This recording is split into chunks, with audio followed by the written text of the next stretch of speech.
So you're saying the Gothic isn't Wednesday Addams and Dracula, but like a play with light or building from light?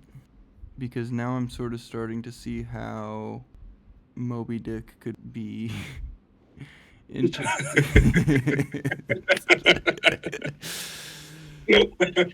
I can see. I've seen the comparison to Moby Dick being gothic, and I'm like, I don't quite understand that. Like, is it in the sense of impending doom that you get in Dracula? But this idea of building with light sheds light on how Melville's narrative could be seen as gothic. There's this quote from the book where it's like, light colors all. And if we're thinking about utopia as this nowhere place, there's just a lot of play with light. Light as an annihilative force or a force for creation. There's some paper on Goethe's theory of colors to analyze Moby Dick. Captain Ahab gets compared to fire in a sort of interesting way. I don't think any of the other characters do, or anyone else for that matter. And it had me thinking about the connection between light and intensity, something Sejord was talking about, that in the artistic register, if you're going to depict intensity, that's all about color, light, line. Do you want to start? I can start. Do you guys want to do 2 each or 3 and 3? We can do 2 each. Yeah. Cool. So, modal individuation. Genealogy of the revolution. Modal equals modern, but there are various ways in which we can trace the rupture between classicism and Mannerism in philosophy.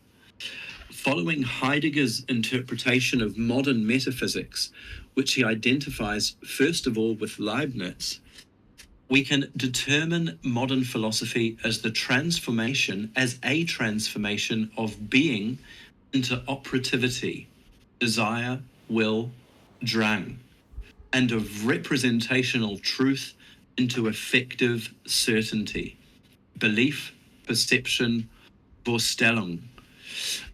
The central concept of ontology, from Spinoza and Schelling to Nietzsche and Whitehead, is not substance, but the demand to exist and to universalize itself.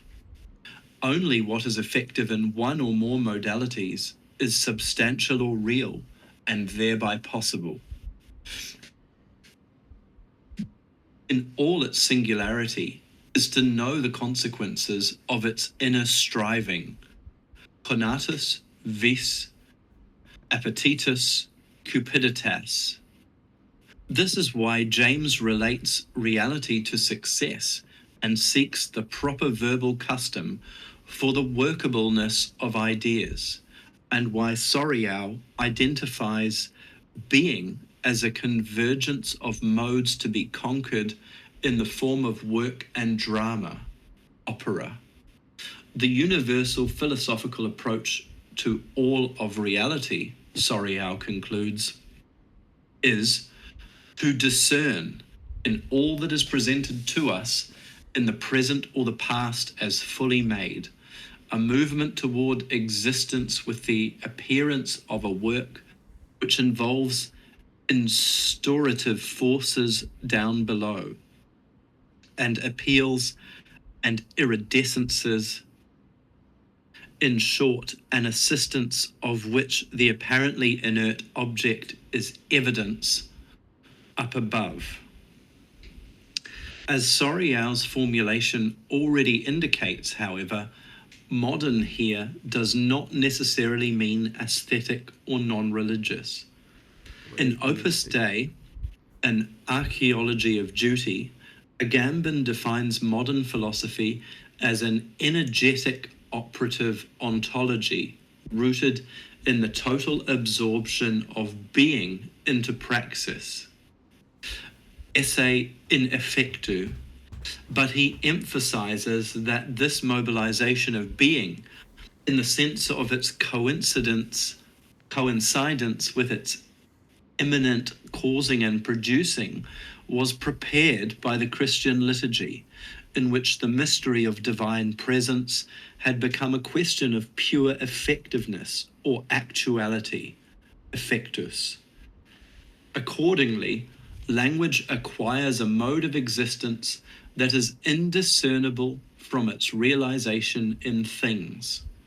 When the priest in office says, "This is my body," the speech act commands a transubstantiation in which substance is no longer allowed to remain itself as the substratum of its accidents or sensory qualities. On the contrary, as the latter remain unchanged, it is substance itself that is modalized. Metaphor grows into metamorphosis. The presence of Christ becomes a purely operative presence in which there is no difference between substance and act. The bread and the wine transform into the body and blood of Christ without any corporeal change. Their functioning consists of a virtual reality, a real virtuality, or a virtual reality. That is, their functioning consists of a real virtuality or a virtual reality. That is, not just a simulacrum exterior to a more fundamental being, but an incorporeal force, God's work to be done, opus operatum, that produces effects as much as it is determined by them, such that between the cause and effect there is a tense mutual presupposition, and the distinction between the possible and the real becomes undecidable. In a similar sense, Panofsky, an art historian, had already pointed to the concept of habitus or modus operandi as a tool for understanding the cohesion between the theoretical apparatus of scholasticism and the practical work of Gothic architecture. What he's referencing here is Bourdieu, and Bourdieu developed his book, his theory of habitus, from reading a book by Panofsky about Gothic architecture, and this is what gave him that idea. The hylomorphic partition of Aquinas's Summa Theologica, 1265, is diffused in the structure of the cathedral, just as theology itself is understood as an architecture of distinct materials and inner unity.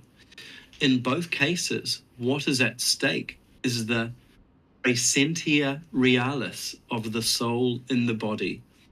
The mode of existence of the soul is not a substance separate from the physical substratum, but a form that organizes and unifies it. It exists only to the extent that it is set to work in the body and arranges its gestures, just as cathedrals do not have models that precede them, but only a soul that is effectively poured into stone. As Agamben indicates, in order for this modalization of the material world to become thinkable, ousia, or ousia, unchanging substance, or being qua being, had to be replaced with hypostasis, a sediment or reification of process. Coinciding with what is known as the Silver Age of antiquity, the Neoplatonists had found existence not in individual beings that actualize their potential in existence, but in the event of emanation and its modalities. Instead of a mereological conception of being as divided into genera and species, they argued, first, that all beings participate in a higher unity beyond being itself, and secondly, that this unity divides itself into multiple intensive degrees of existence. As the hypostasis of the one. Things do not coincide with themselves like formal essences. Rather, they partake in a continuity of flow or radiation. A temporal gap, modo, immediately separates their present from the past, such that they have to modulate themselves in flux by constantly stopping and taking themselves up again. Whereas substance is an illusion that appears when we fail to see the hiatus or discontinuity in its persistence. Composed of cuts and flows, being thus acquires a rhythmic rather than a schematic nature. Each manner of existence wells up, manare, from the one, and realizes itself in continuity with yet distinct from all the other manners of existence. If you want to pick up. For sure. Well, there's a couple stuff there in the beginning. Quite incredible when it's really relevant to what we just talked about before. Yeah, right? A lot of this is rooted in language and linguistic arguments. And in fact, when he mentions Nietzsche there, when Nietzsche talks about the death of God, he's talking about the death of the God rule in language. Or at least Northrop Frye would make that, does make that argument in his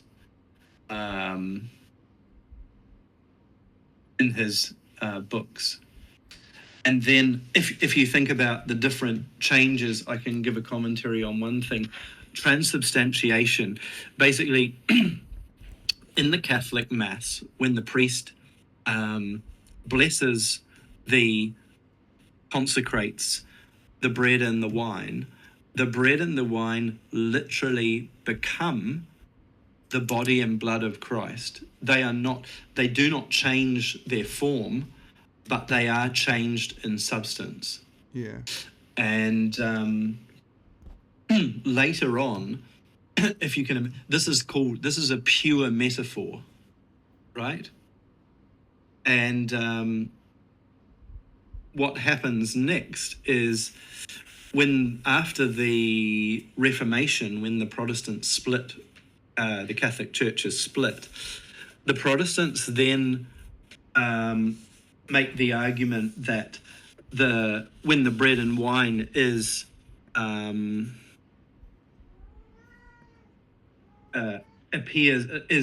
distributed in the church, God's body and blood are still physically present there because God is in everything. So if you imagine in the pure, there's no subject-object split. The bread and wine are literally the blood and body of Christ. While then in the next phase, you have the rationalization where,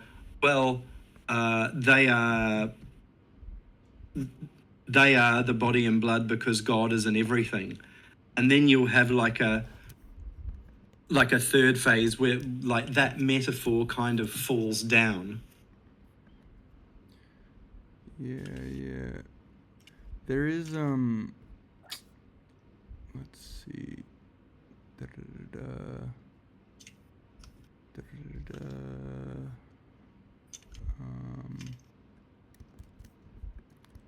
There's a couple things here just from the last part. And also for you as a Marxist, when the commodity goes to market, or when a product goes to market, it is transubstantiated into a commodity. Yeah. Or even and how it gets its value is like a kind of mystery, like a kind of transubstantiation.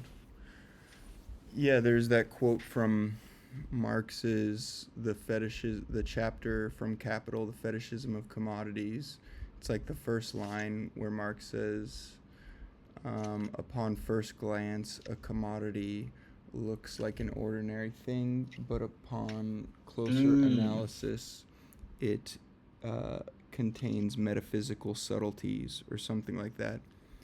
And there's also that quote from Marx where Marx and Engels, um, I don't remember what this is from, but they say something like, if our if the environment influences humans, this is going to be a butchering of the quote, but it's like, if the environment influences humans, then the environment must be made human, which is sort of getting at uh, not only humanity's ability to alter the environment around them, but also at this notion that if humans want to live a more communal lifestyle, then they should alter their environment to be more communal or something like that. But you can also maybe see some like post-humanist stuff here, or object-oriented ontology. If you make your environment human, then there's something. Then you're making the human environmental or something like that. But something you said about transubstantiation in the Marxist sense, we can kind of look at how workers become mere cogs in a machine, Yeah.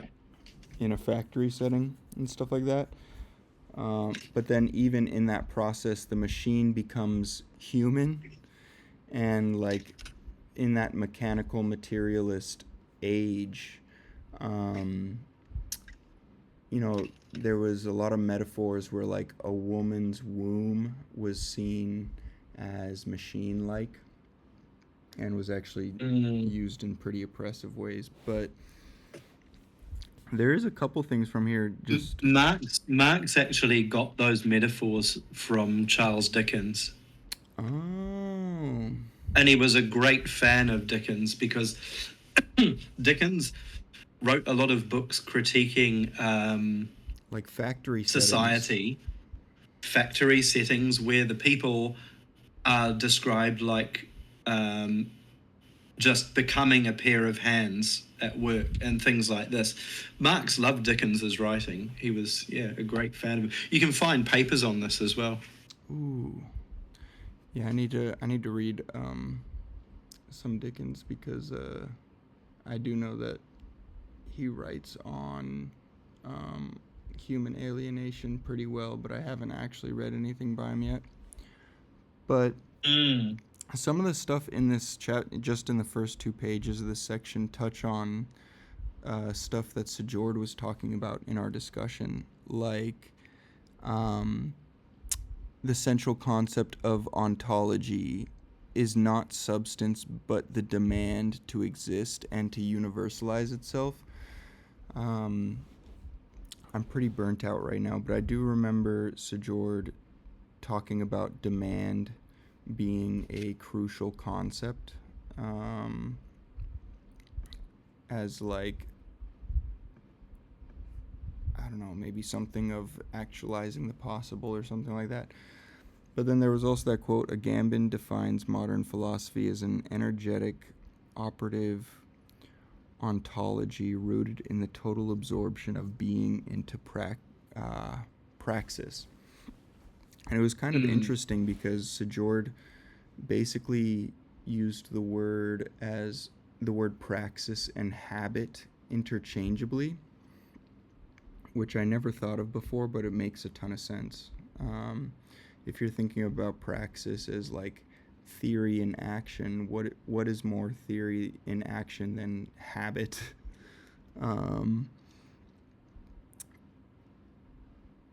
And then there was, like you were saying with the transubstantiation, right? The presence of Christ becomes a purely operative presence in which there is no difference between substance and act.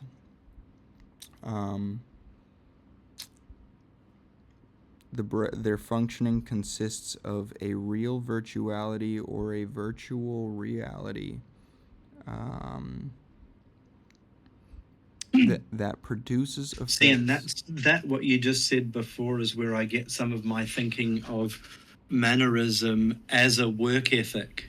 And then we could go into the kind of ludic element where a person practices doing something in order to play, in order to perform.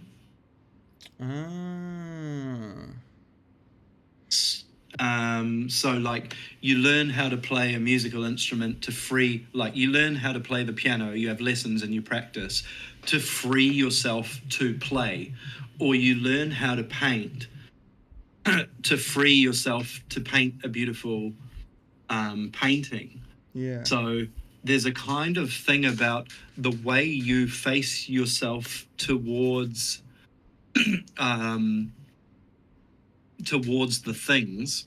Like particularly, I see this particularly in painting, and where the mannerism, well, where we first kind of become aware of the mannerism, it's in painting, and it's because of a particular work ethic of the painters in the way that they comport themselves to the world. Well, you're You get what I mean? So Yeah. this is why I kind of think of mannerism as a work ethic. It's like a work ethic of non-work, where you're freeing yourself from property relations through ludic play and stuff like that. Mm. Um, And then in that last chapter, he has the quote, when the mannerist wants to play. Let me find the quote in here.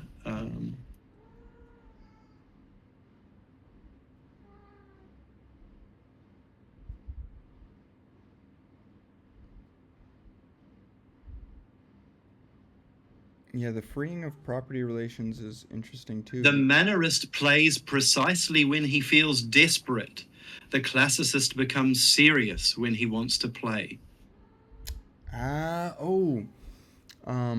That goes was in the last chapter that we did, and that touches on why a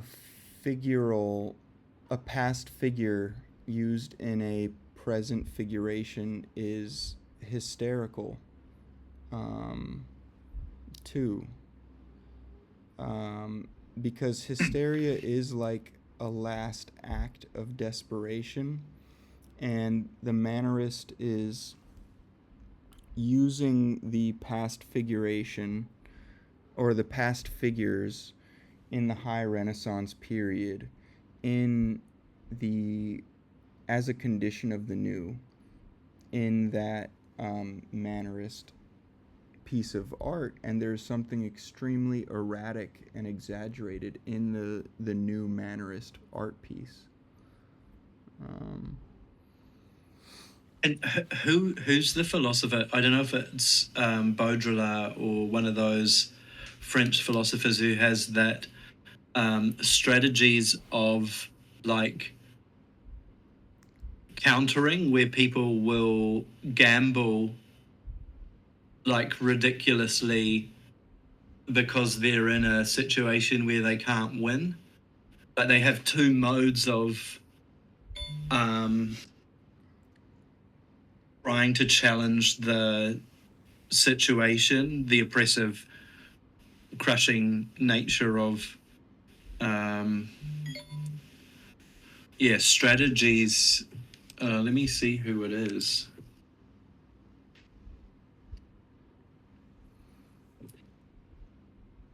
Fatal Strategies, Baudrillard.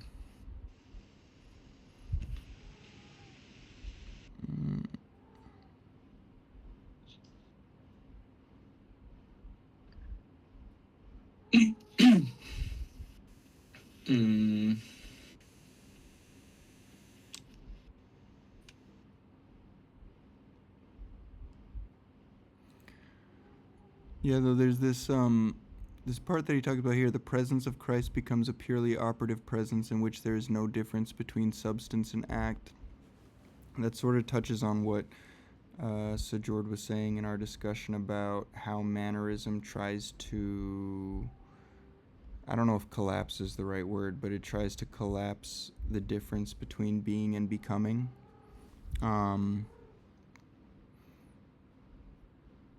like that it just does away with the question. I always hesitate because I know that their words were very specific when I'm going through the transcription. Um, but that thing too, their functioning consists of a real virtuality or a virtual reality. There was something there too in our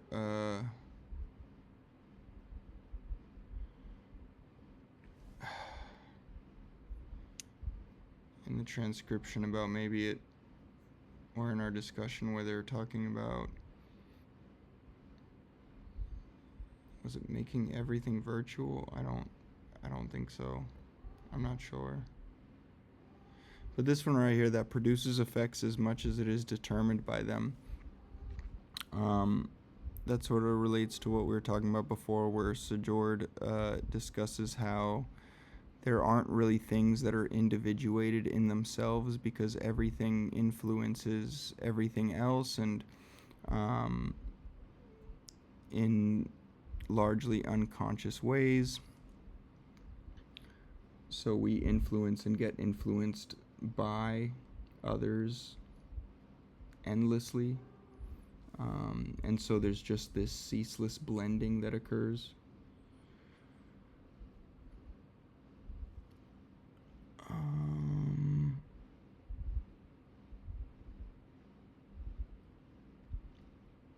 And then that last line, the mode of existence of the soul is not a substance separate from the physical substratum, but a form that organizes and unifies it.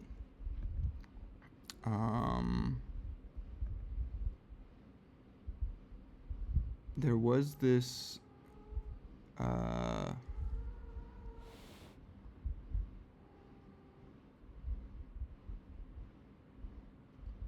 was it Simondon?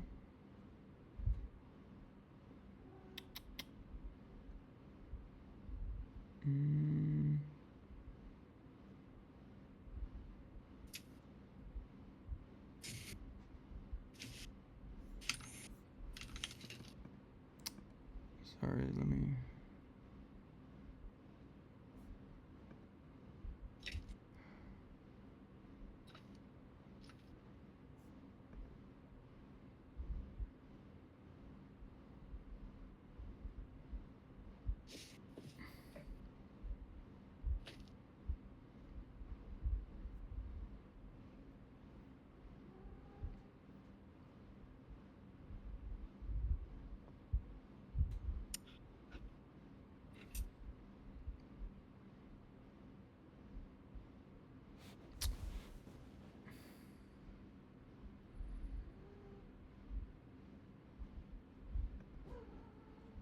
Why the hell did I tie this to soul?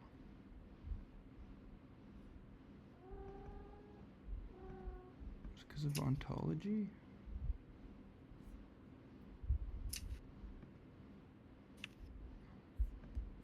Telos?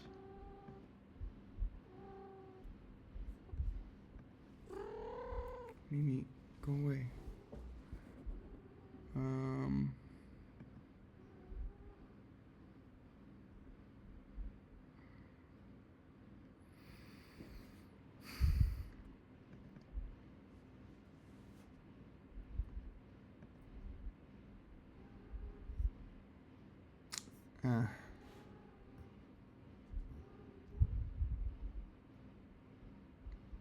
Okay, well, so that last one, the mode of existence of the soul is not a substance separate from physical substratum, but a form that organizes and unifies it.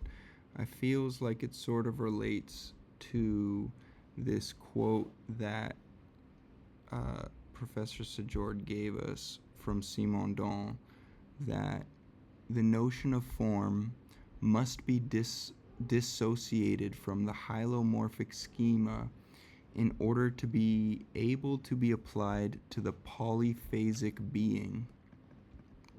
And so I was sort of looking at this as like uh, it's sort of interesting because it seems almost like there's a rejection of like hylomorphism here. Mm. But there still is like a pluralism of there still is like a pluralism that makes up the soul or that makes up being in this, that could maybe be connected here. But yeah, God, I wish I had my ideas more organized for this. Do y'all want me to read the next 2 pages? Yeah, for sure. Sorry. Hey, the other thing that was super interesting there is that he's bringing up the structure of the cathedral. Structure of the cathedral, in the last thing that we just read, composed of cuts and flows. Yeah. And that just saying that it had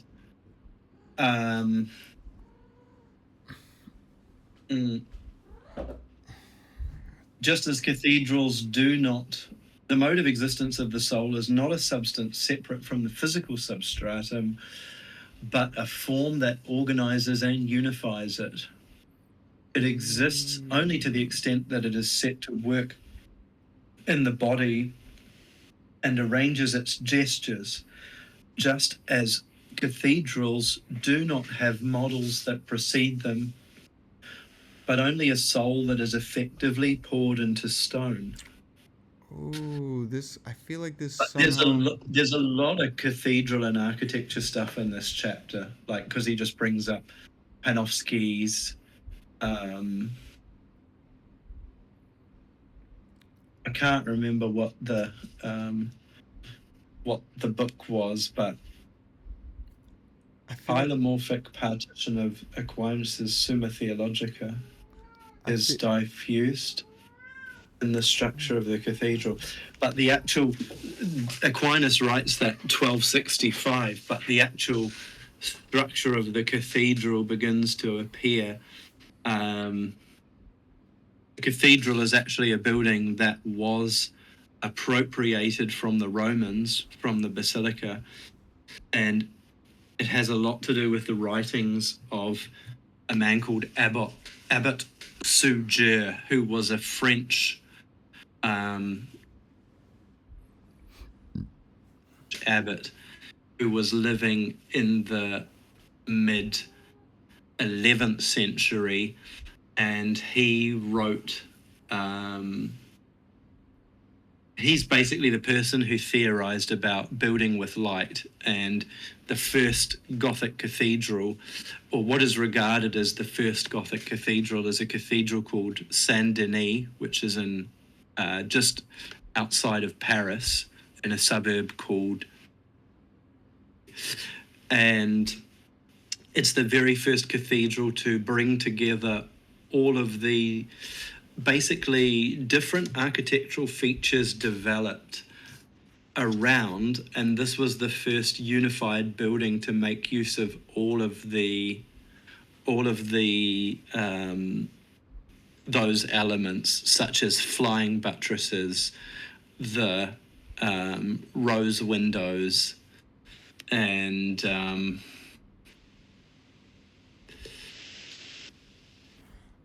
yeah, so it's 2 centuries before the cathedral actually comes about. This discussion of cathedrals as a soul effectively poured into stone kind of reminds me of what we were discussing earlier about hieroglyphs. I kind of forget the definition that you gave, or the etymology of hieroglyph, but I feel like that. Yeah, sacred etchings. Yeah, sacred etching. That there's like something metaphysical in the carving of it. But yeah, hell yeah.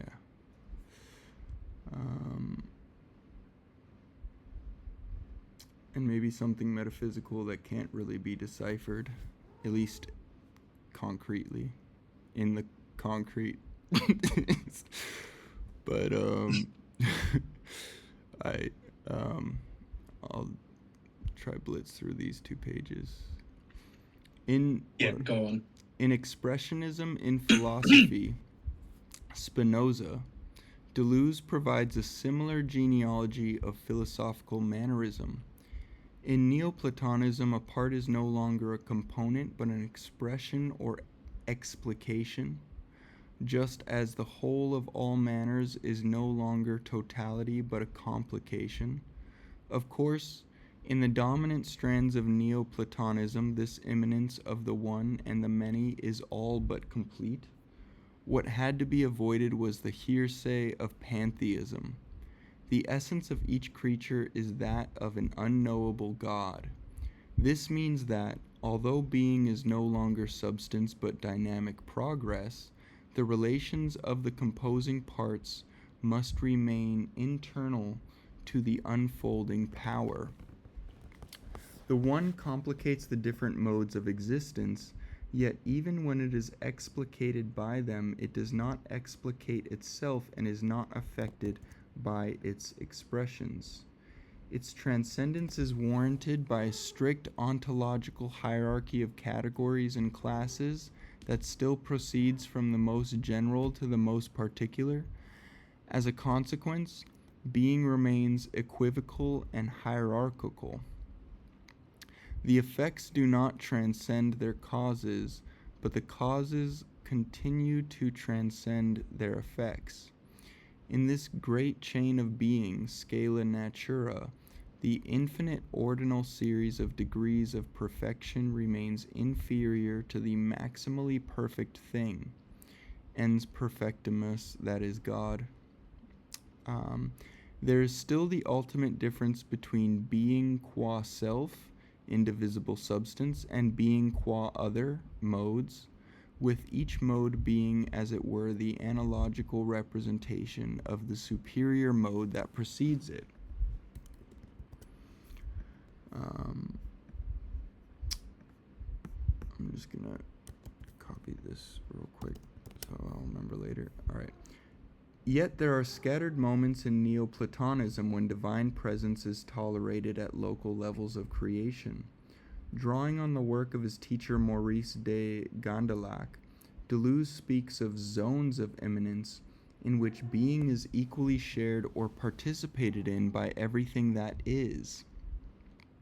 Rocks, flowers, animals, and humans equally celebrate the glory of God in a kind of sovereign anarchy. These zones can already be found in the Christian requirement that God, despite his eminence, be a being among beings. But they come to their full fruition in the Renaissance in combination with Stoicism, occultism, Kabbalism, mysticism, Hermeticism, and the doctrine of magia naturalis.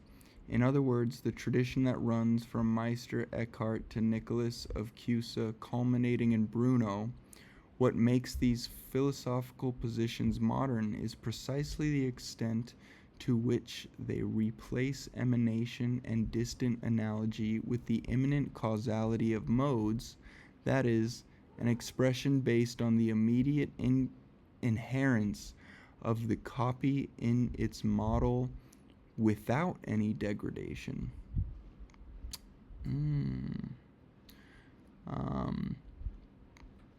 So I guess just before I forget, that part that they were saying, that Sejord is saying, this means that although being is no longer substance but dynamic process of the relations of the composing parts must remain internal to the unfolding power. That sort of reminds me of when they were talking about, I think it was how Aristotle reconciles the difference between being and becoming. So like how the acorn seed contains within it the oak tree or something like that. And then this next line, as a consequence, being remains equivocal and hierarchical. The effects do not transcend their causes, but the causes continue to transcend their effects. I think it's, again, going back to how Aristotle reconciles it by prioritizing necessity was the way that that Sjord was talking about it. And this is like Sjord talking about how Aristotle traditionally reconciles the difference between being and becoming, where necessity gets prioritized. So Aristotle can be... So it was the difference between contraries and contradictories. So you can have an old and a young Aristotle, and these are contrary things, but they are not contradictory things. But you can't have a smart Aristotle and a stupid Aristotle, because that would be contradictory or something like that. But here, I'll keep reading on. Deus ergo est... really quick one. Yep. That little part about the Deleuze and zones of immanence. Rocks, flowers, animals, and humans equally celebrate the glory of God in a kind of sovereign anarchy. And there's a really great passage in the Bible, and it appears in Matthew and in Luke, but it's consider the lilies of the field, how they grow. They toil not, neither do they spin. And yet I say unto you that even Solomon in all his glory was not arrayed like one of these. Ooh. It's like kind of as well. There's a subtle meditation on the environment. Yeah. I think the roots or origins of those things are from there, and actually those things from the Sermon on the Mount, they actually go back to Ecclesiastes. But anyway, you should read on. All right. Deus ergo est omnia complicans in hoc quod omnia in eo est omnia explicans in hoc quia ipse in omnibus. The root of Cusanus's terminology... Do we translate that? I don't know Latin. If that's Latin, I don't... Yeah, let me translate that really quick. Okay, for sure.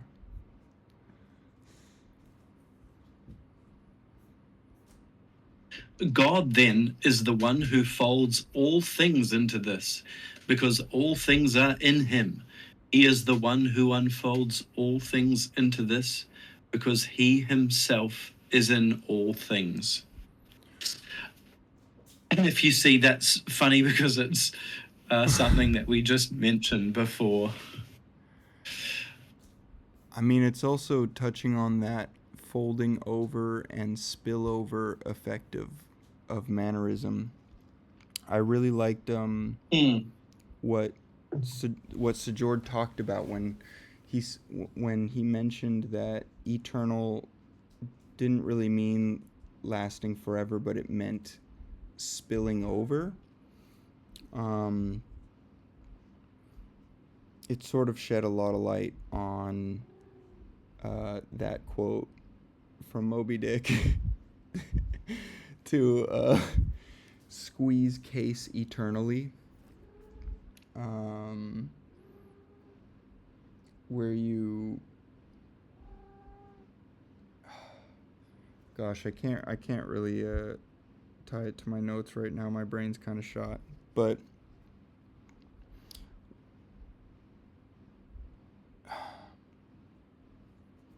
fuck me. But yeah, I feel like that Latin quote we just talked about really gets at that sense of folding over and spilling over, where you can see God as spilling over into everything. All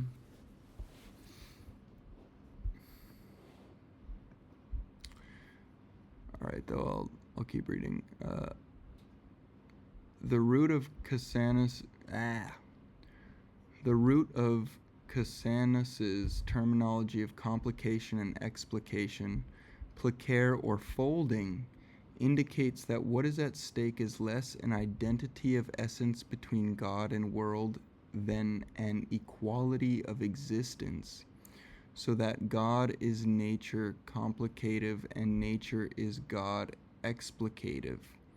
As we have seen in the case of Bruno, participation tends towards coincidence of potency and act, such that the effects remain in manière, the cause no less than the cause remains in itself.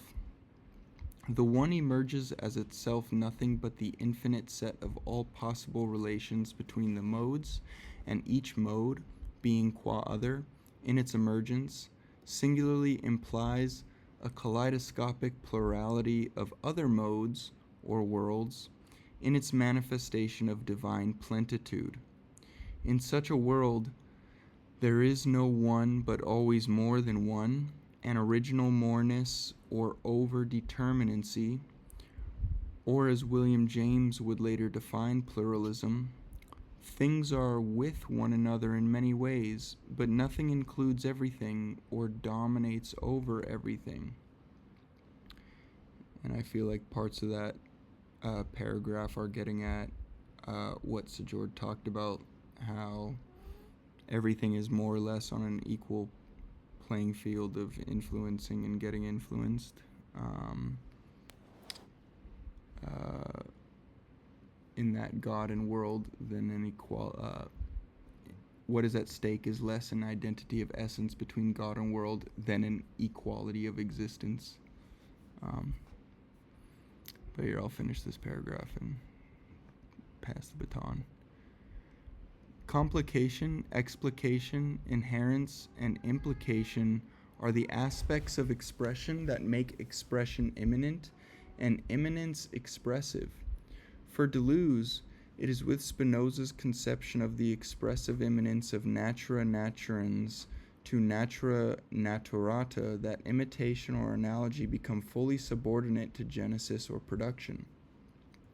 The modes follow from the perfection of substance, but not in the sense of a degeneration, since perfection has no model, only the virtual becoming that is the real immanent mode of what is, because it has no other mode than its own actualization and continued difference from itself.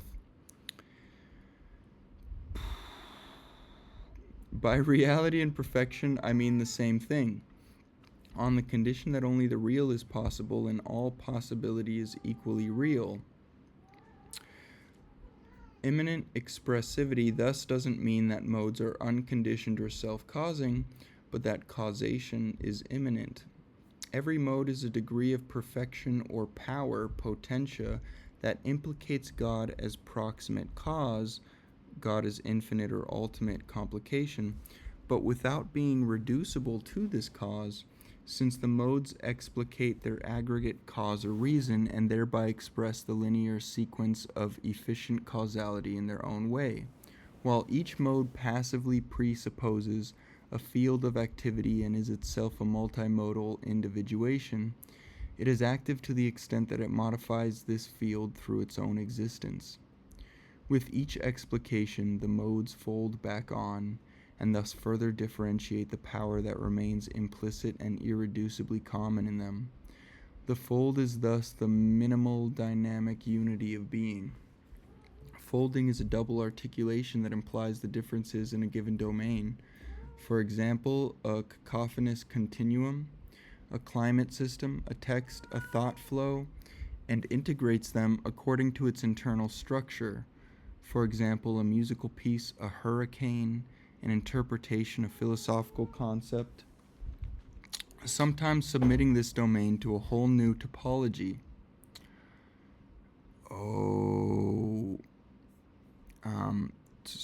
To fold is to roll disparate causes into the emergent continuity of an effect. It is that which makes the infinite actual, the auto-positing of the infinite, infinity in action or practical philosophy.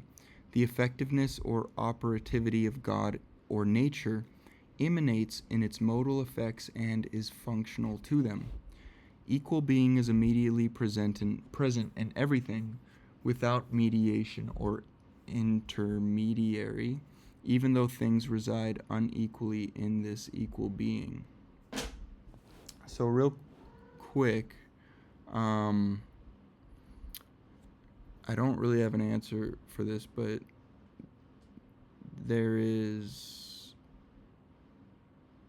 this line: folding is a double articulation that implies the differences in a given domain and integrates them according to its internal structure, sometimes submitting this domain to a whole new topology.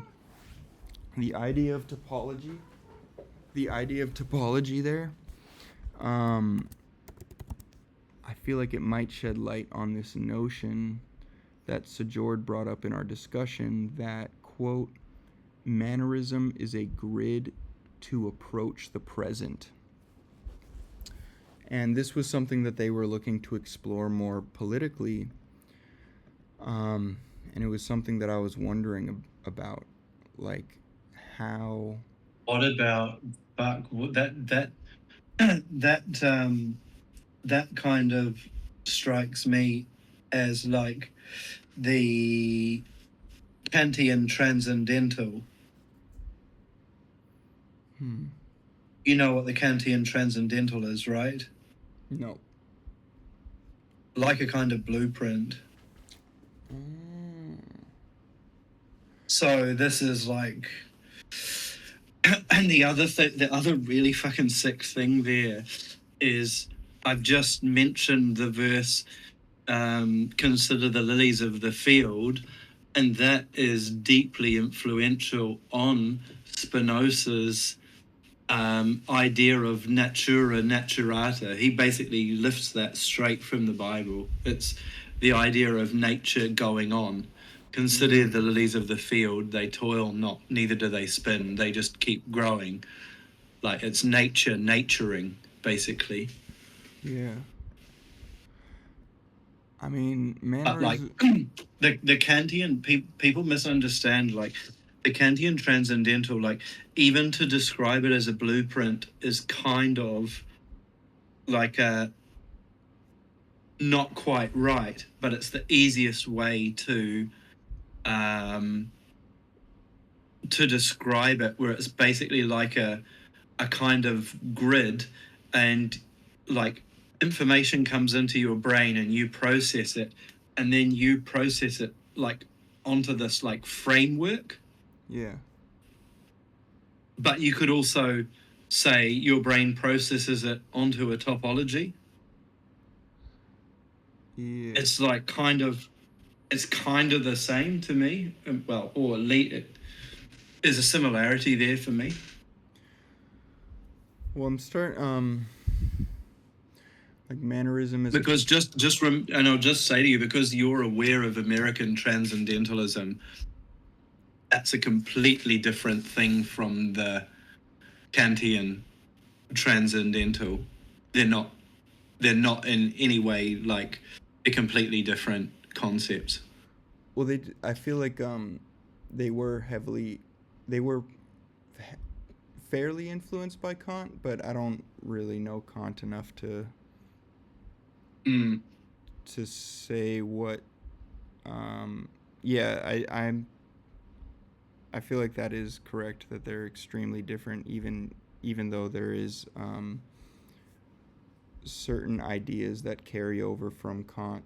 I guess you could say the past became a condition of the new, but whatever. The looking at like Mannerism as a grid to approach the present. If I'm starting to think of a grid in the topological sense, then it starts to make a bit more sense, especially in relating to like the fractal arrangements of Mannerism. And if we're looking at the definition of topology, one of the mathematical ones is the study of geometrical properties and spatial relations unaffected. Yeah, and see, it's just us projecting our material reality onto philosophy or onto the cosmos. Yeah, yeah. Like, you know how it's like computer programming, basically.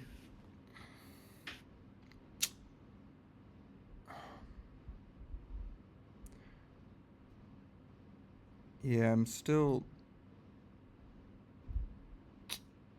don't entirely know what it Conceptualizing means. space.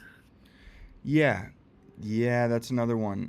Conceptualizing space or Conceptualizing space. cons- Because when you think conceptualizing about that's place. what those painters were doing back in the Mannerist times. They were the Gothic cathedral is a new conception of space.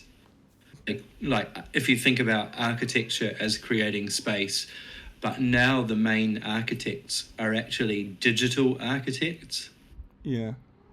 who are creating software and algorithmic architecture and frameworks.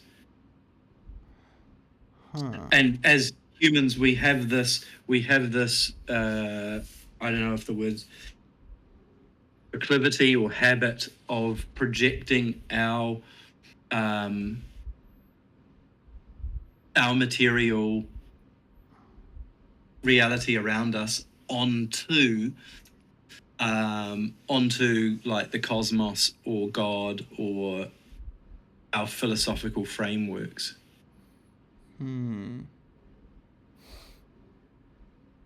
This is very Marxist materialist, what I'm saying. Yeah, no. Or very It's materialist. somewhat at part of least. being human, isn't it? Well, there's it's reminding me now of Like this. as soon as you know the story, as soon as people discovered the wheel, they said, "Oh, the wheel of fortune, life is a cycle, right?" And then it's about kind of worshipping technology. And now you have, because of computer programming, people saying, "Oh, everything is a simulation." They're just projecting their material present onto.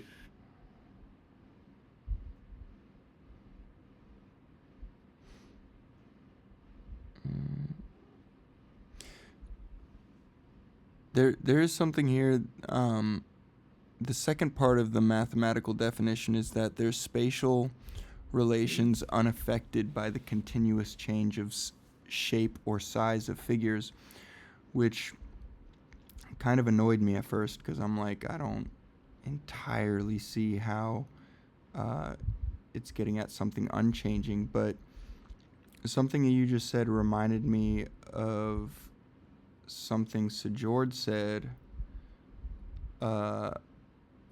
about something Deleuze said, where Sajord was saying that Deleuze said something along the lines of politics precedes essence or politics precedes being, something like that.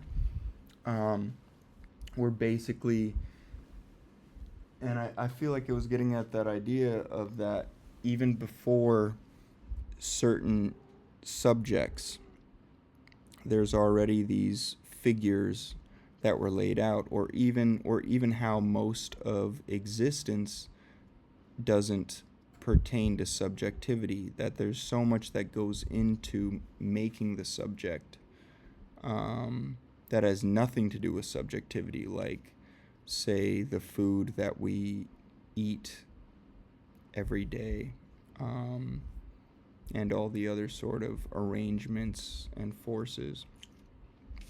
And Like we're born into a structure. yeah. Yeah. Okay, I think we're. I think we gotta. Have you fed the cat? No, it's not. No, she's got food. She's Just meowing. She's definitely making herself known, yeah. she's She's horny. That's what it is. Oh, She is not. Mimi hasn't been neutered at all. So like, I'm gonna kick her out. She was kicked out, and then Luna kicked her back into this room because apparently she was meowing so loud in the living room that it was annoying Luna from the other room. And then I did kick her out, but then she opened the door mid discussion. Mimi's extremely infuriating when she's in heat because it's just nonstop, never ending, and it actually gets way louder. She'll be like literally yelling while I'm trying to like take notes on my homework. It's annoying, but it's insane. But yeah, we got 2 pages left. I don't know if Ocean wants to read the last 2. Yeah, no, definitely. Just what was the last sentence you read?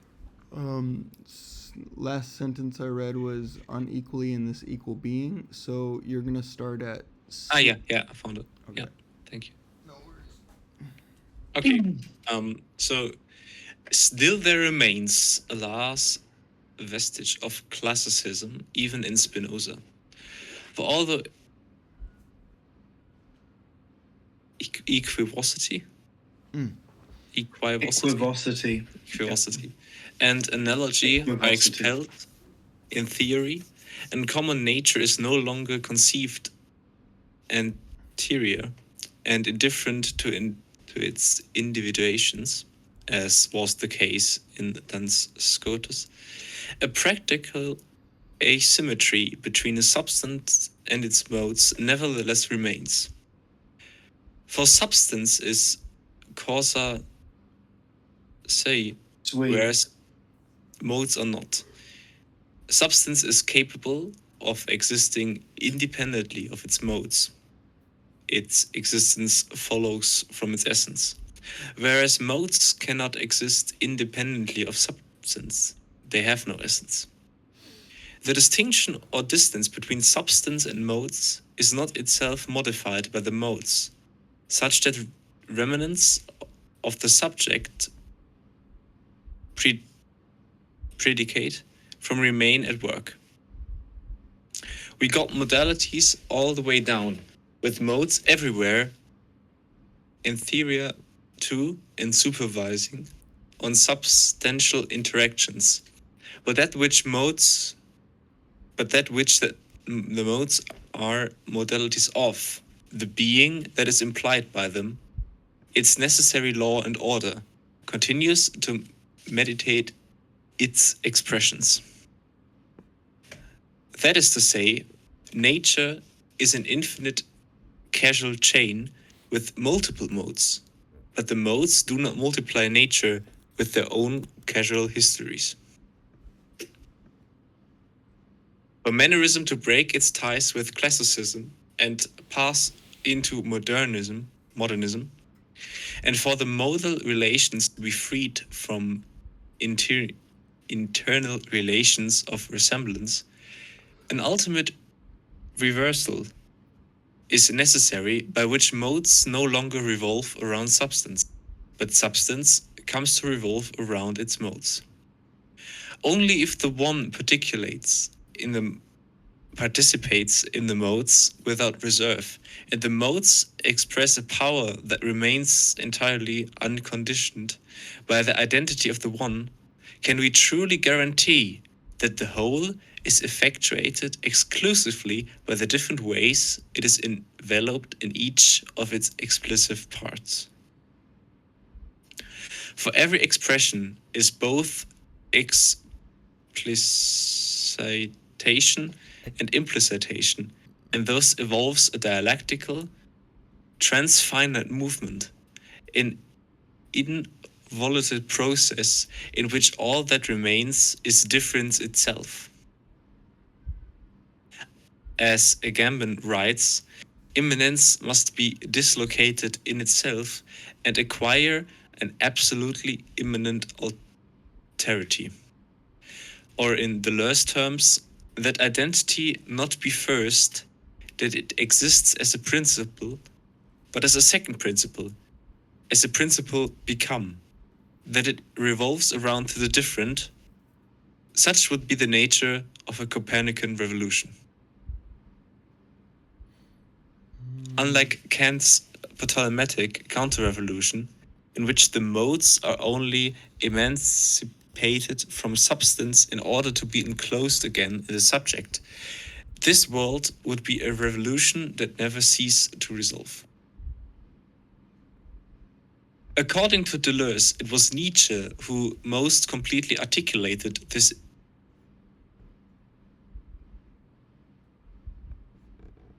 immanence. No, Imminence. immanence. I'm sorry, I'm a bit tired. Hey, no worries. Um, No, you're And a bit- reading really well. and a bit drunk, to be honest, as well. And Of- practice makes perfect. yeah, definitely. And like sometimes I stumble over words that I've never even heard about. Because I mean, this text is terrible for this, actually. Yeah, I know. It was Nietzsche who most completely articulated this immanence of principles and consequences. As the ultimate implication of a reversed Platonism, the eternal return embeds excessive immanence in a practical conception of univocity. The speculative content of the eternal return, the physical or cosmological doctrine, which defines the same not Analytically. and thank you analytically as the nature of that which returns, but on the contrary, as the synthetic fact of returning for that which differs, simultaneously carries out a practical selection among differences according to their capacity to continue transforming themselves and changing into one another. Henceforth, the sameness of first principles, such as being, of God, world, and self, is subordinated to an excessive difference that is at once substantive and modificatory. Yeah. The eternal return does not bring back the same, but returning constitutes the only same of that which becomes. Differences is detached from a potential that transcends the activity of modes and becomes operationally mobile or virtual. As a consequence, modal individuation no longer emanates. It no longer resembles anything and has no exemplary causality, but acquires a pure self-determination, that is, a self-sufficient, self-delivering, and self-differentiating. Expressive substance now equals a Dionysian.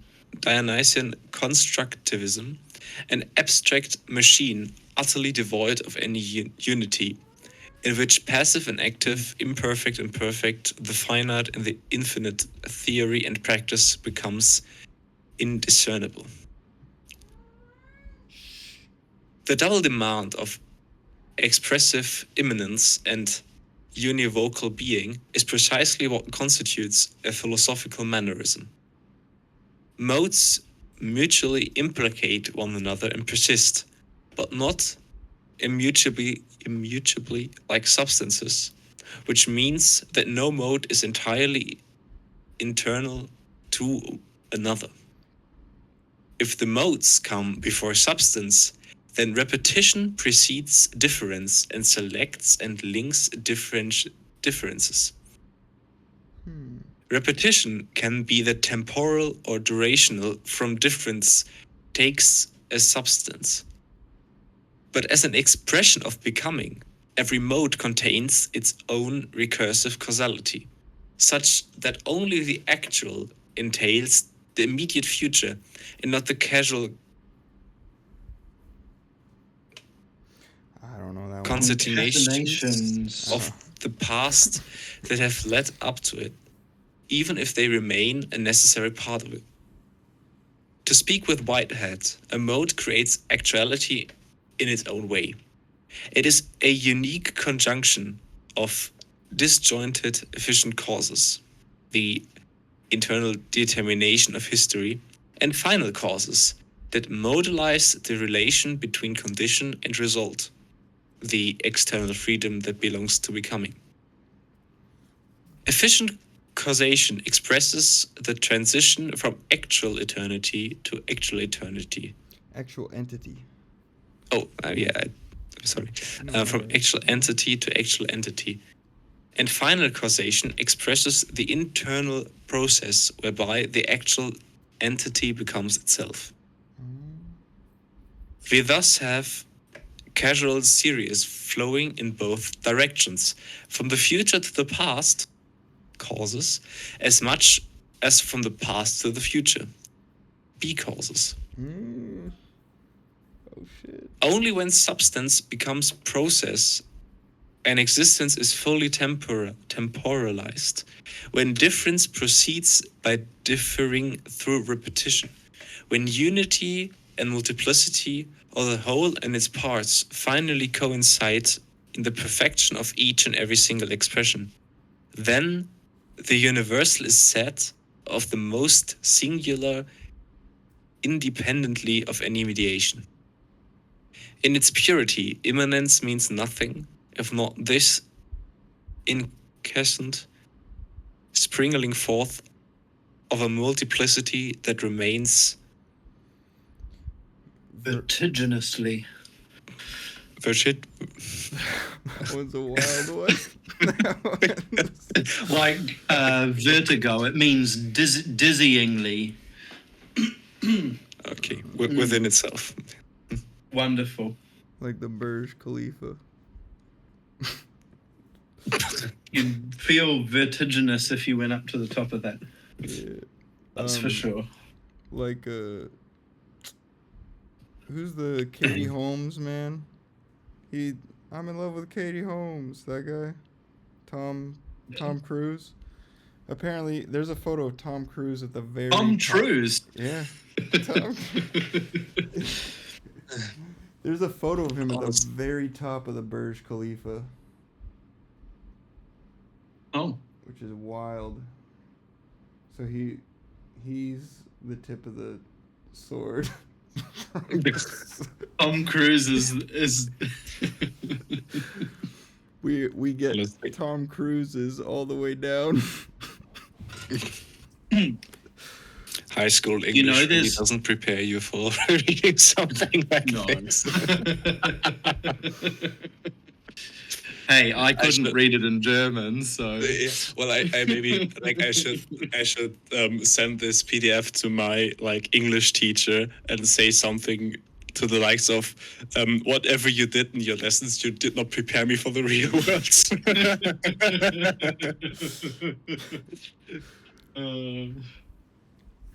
So there is one thing from that last section where Sir George saying substance is capable of existing independently of its modes, whereas modes cannot exist independently of substance. And he also the mentioned material creates the mode. Yeah, I was thinking that this was a very materialist position for Sejord, where it's almost like you could think of it like theory should serve material reality rather than material reality serving theory, or something like that. And Sejord later mentions the Copernican revolution, but it reminds me of this thing that he said during our group discussion, when he said Deleuze says, quote, the real Copernican revolution meant that instead of modes revolving around substance, which is still the case in Spinoza, we need substance to revolve around modes. Um, so I guess actually maybe it wasn't a materialist idea of Sejord's, but Sejord telling us a material idea of Deleuze's, actually. But actually, Well, I've always thought of it like, oh no, it's both. It's both. I'll say. the we our environment shapes us, but then we shape our environment. Yeah.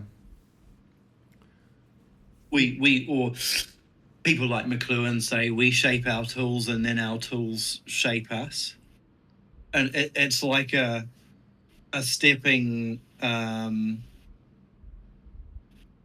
like a stepping forward, like kind of 1 foot at a time. Like we reshape our environment and create new conditions, and then those conditions shape us, and then we reshape our environment again. Yeah, definitely. Um, and we could think about like AI in that way. Um, where we built AI, now AI. I mean, we could think about this for literally any technological piece of equipment. Or even buildings. We could think about this in terms of buildings, how things have gotten more atomized and how it's changed human behavior. Um, yeah, by theory should serve material reality. Um, what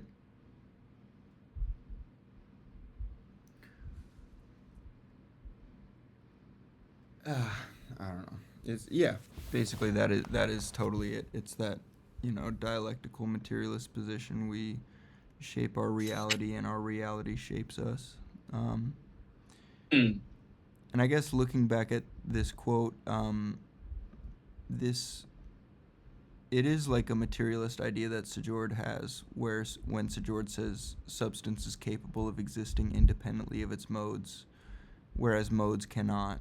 Um, but I guess he's getting it from Deleuze, according to our last discussion, which is kind of interesting. This is kind of the tree and the forest argument, isn't it? Like, if there were no humans, the world would still exist, Yeah. but it wouldn't, because we're the only ones to perceive it existing.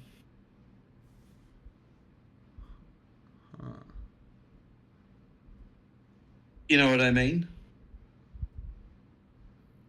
Yeah. It wouldn't exist for us, I guess. But no one would know it existed, so then it wouldn't exist at all. What this does kind of remind me of is I'm not. My brain's so shot at this point. I don't remember if it's something, if It's like the concept of time. or it's like how we create representations. So in a sense, the representations need us to exist, but then we also need the representations in a way because they represent us. It's a weird.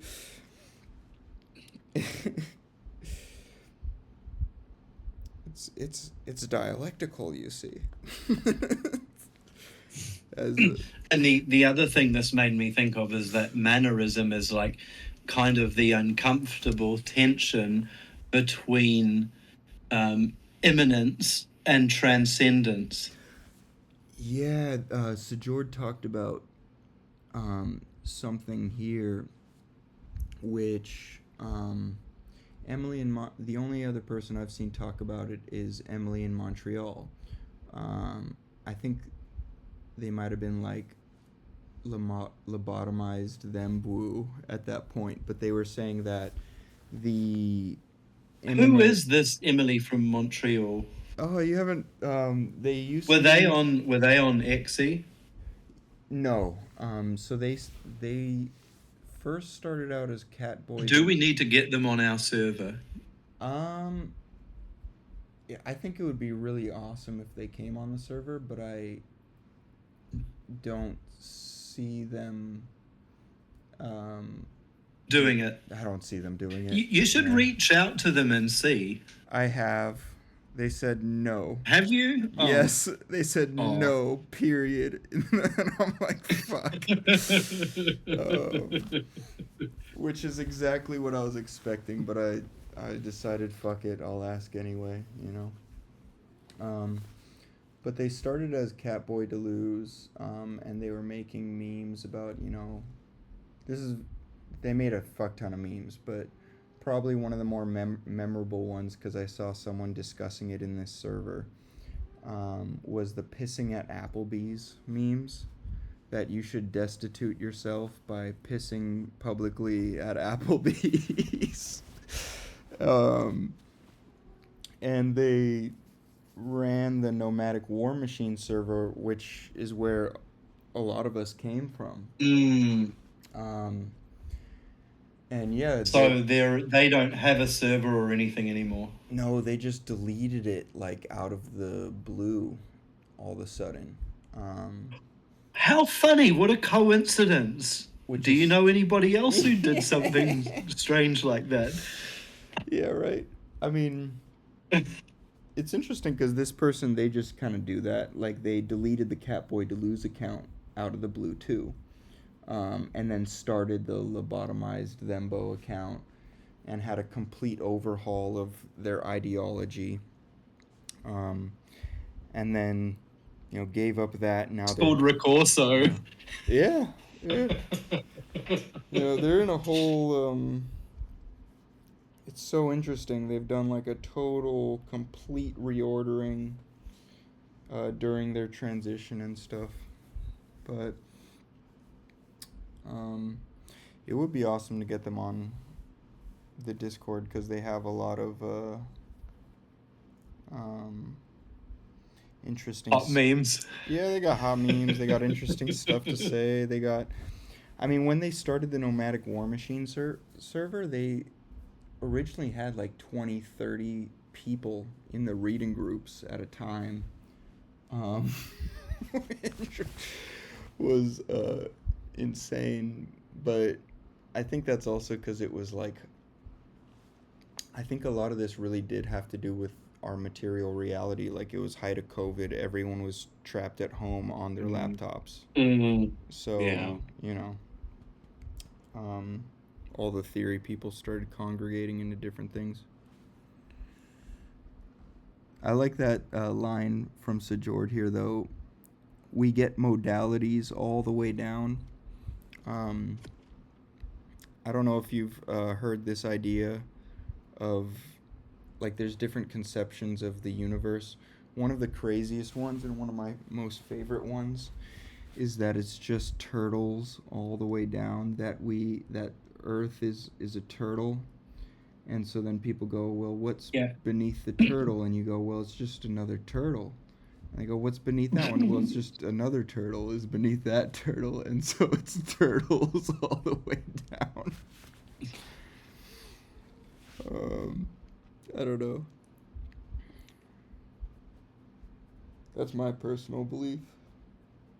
That we're just riding on the back of turtles. Always has been. Yeah. There's no Big Bang, it's just a big turtle.